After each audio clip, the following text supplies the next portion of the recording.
স্ত্রীর শরীরে মাংস কম থাকার কারণে স্ত্রীকে তালাক করতে যাচ্ছে স্বামী। দর্শক, সামান্য মাংস কম থাকার কারণে বউ তালাক, বিস্তারিত আমরা তাদের কাছ থেকেই জানার চেষ্টা করব। আসলে এই যে আপনি আপনার স্ত্রীকে তালাক করতে চাচ্ছেন, মূলত কারণটা কি? মূলত কারণ হলো যে আমার হলো মোটা বউ পছন্দ ছিল আগে, মানে ইয়া থেকে ছোট থেকে। তারপরে আমার বিয়ে করেছে, দেখেন অবস্থা, মানে শরীরে কিচ্ছু নাই, মানে কি কমর দেখলে আমার রাগ ওঠে শরীরের ভিতর। এই দেন আমার ভাবি কি সুন্দর মোটা গাড়া, এই দেখলে শান্তি লাগে। তুই আমার বউর দিক তাহাই দিছিস, আমার বউ খাওয়াই, তুই হে পরিমাণ খাওয়াইস। আমার বউ যা যা খায় তোর বউ সহি দেখে। হ্যাঁ, আমার বউরে এদের এই ফল খাওয়াই, তারপরে খেজুর খাওয়াই, তারপর কলা খাওয়াই, দুধ খাওয়াই। হ্যাঁ, আমি কত জিনিস কিনে নিয়ে আসি। আবার তারপরে কি করি জানিস, যদি একটু অসুখ হয় সাথে সাথে ডাক্তারের কাছে নিয়ে যাই। পাজা পাজা খায়, ওই পাজা পাজা খাওয়ার লাগবে, তাহলে পাজা পাজা গোস্ত শরীরে। বুঝছিস কিছু ভাই? বোঝে, ও কিছু বোঝে।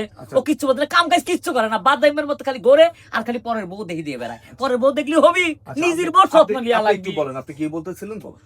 যে এই যে দেখেন আমার বউ, মানে ভাবি কত সুন্দর, হ্যাঁ, মানে মোটা গাড়া দেখতেই সুন্দর লাগে। আর ওরে মানে মানে আমার বলছিল, আমার দুলা ভাইরা বলছিল যে তুই বিয়া করার পরে চিকন আছে, বিয়ার পরে মোটা হয়ে যাবো না। আরো মানে দিন দিন মনে করেন যে একবারে যাইতেছে, একবারে শুকাই যাইতেছে, কোনোই নাই। এরপরে আমি ভাবছি যে ওরে নিয়ে আমি সংসার করবো না। ওর বাপ মার আমি ফোন দিয়ে দিমু। এই যে আমার বড় ভাই, আমার বাপা, ওই যে মাই, মানে আমার ফোন দিতেছে না। এক কথা যা তুই এর নিয়ে সংসার করবি, কিন্তু আমি ওর নিয়ে সংসার করবো না। আমার এক কথা, আমার মোটা বউ লাগবো, আমি এটাই দর্শক, আপনারা দেখতেই পারলেন আজকের ঘটনাটি, মোটা বউয়ের জন্য চিকন বউকে তালাক। এই এক আজব ঘটনা। আমরা একটু স্ত্রীর কাছ থেকে জানার চেষ্টা করবো, আসলে এই যে আপনার স্বামী আপনাকে তালাক করতে চাচ্ছে, মূলত কারণটা কি? আমি চিকন, এটা কি আমার দোষ? সেটা হলো তার দোষ। সে কাজ কাম করতে পারে না, বাজার সদাই করতে পারে না, আমাকে খাওয়াতে পারে না, তো আমি চিকন হব না? সে সারাদিন ঘুরে আর বলে যে আমি চিকন চিকন, আর শুধু ভাবির কথা বলে, ভাবি সুন্দর। আমার এটা অনেক শুনতে খারাপ লাগে। সে কাজ কাম করবে, ভালো মতো বাজার করবে, তাহলেই তো সমস্যার সমাধান হয়, তাই না?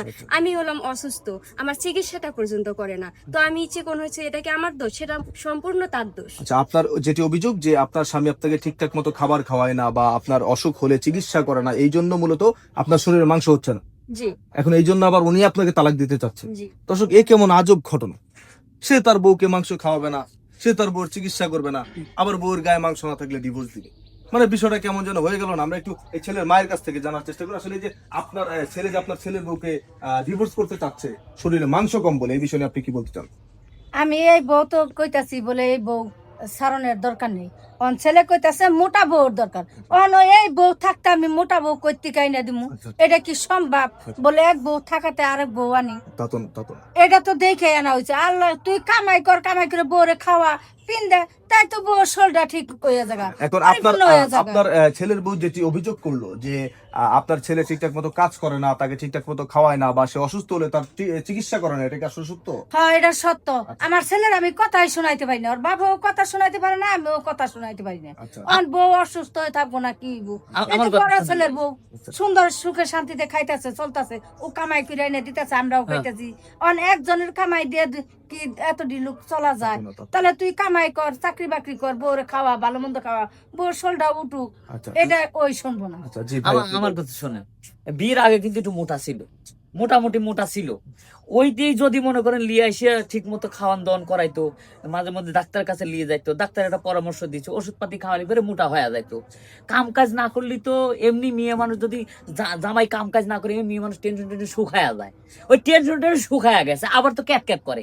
আমার ছোট ভাই তো খালি ক্যাট ক্যাট করে যে মোটা আসনে মোটা আসনে, আর মুখ দিয়ে বলি মোটা হবি রে, মোটা হবে লাগে তো খাবার লাগবি, বাজা বাজা খাবার লাগবি। দেখ তোর বর মুহি রুচি নাই কিসের জন্য, ডাক্তার কাছে যা, ডাক্তার লিয়ে আসে ওষুধ লিয়ে এসে খাওয়া দে, 3 বেলা পাজা বাজা খাবি নি, গরুর মতো খাবি নি, খালি মোটা হয়ে যাবি নি, লাস্টে তুই বেড়াবেড়ি পারবি না। নে ঠিক কইছি না ভাই? এখন ভাই বিষয় যেটি হচ্ছে, দেখেন, আপনি ঠিকঠাক মতো কাজ কাম করেন না, আপনার স্ত্রীকে ঠিকঠাক মতো খাবার খাওয়ান না, অসুস্থ হলে চিকিৎসা করেন না, তাহলে তো আপনার বউ শুকনো থাকাটাই স্বাভাবিক। এখন এই দোষটা তার উপর দিলে হবে বলেন? দিলে বলতে কি, ওই যখন মানে বিয়ে করেছি তখন একটু ছিল, তারপরে যখন মনে করেন যে আস্তে আস্তে শুকাইতেছে, তখন আমার মন মানসিকতা মনে করেন যে হয়ে গেছে। তখন কোনো কাজে গেলে আমার মন বসে না যে আমার বউ এমন চাইছি এমন পাই নাই, এই কারণে মনে করেন যে মন মানসিকতা হয় না, আমি আর কাজ করি না, মানে ওই ওর জ্বালাতে আর কি মূলত। দর্শক, আপনারা দেখতেই পারলেন আজকের ঘটনাটি। মূলত বিষয় যেটি হচ্ছে, দেখেন, ওনার যেটি অভিযোগ, ওনার স্বামী ঠিকঠাক মতো কাজ করে না, তাকে ঠিকঠাক মতো খাবার খাওয়ায় না, তার চিকিৎসা করে না, এই জন্য মূলত ওনার গায়ে মাংস হচ্ছে না। যদিও আমরা ভিডিওটি খুবই হাস্যরসিক ভাবে তৈরি করেছি, কিন্তু এরকম ঘটনা আমাদের সমাজে অনেক ঘটে। অনেকের আছে যে ঠিকঠাক মতো কাজ না করে স্ত্রীকে খাবার না খাওয়ালে, চিকিৎসা না করালে তো স্ত্রী অসুস্থ থাকবেই, সেটা স্বাভাবিক। আবার অনেকের টাকা পয়সা থাকাকালীন সময়েও কিপটামি করে, মানে কিপচুস যেটাকে বলে, কিপটামি করে স্ত্রীকে ঠিকঠাক ভাবে খাবার খেতে দেয় না, বা স্ত্রী অসুস্থ হলে চিকিৎসা করেন। একটা সময় এই ক্লেমটা এসে তারা স্ত্রীর উপরেই করে, সকল দোষ স্ত্রীর উপরেই চাপিয়ে দেওয়ার চেষ্টা করে। তো এই ধরনের মন মানসিকতার দুশ্চরিত্রের বা মানে এইসব ধরনের নোংরা মন মানসিকতা যাদের আছে, তারা এই চিন্তাধারাগুলো বাদ দিয়ে একটু সুস্থ স্বাভাবিক মস্তিষ্কে ফিরে আসার চেষ্টা করে। সবাই ভালো থাকবেন, ধন্যবাদ।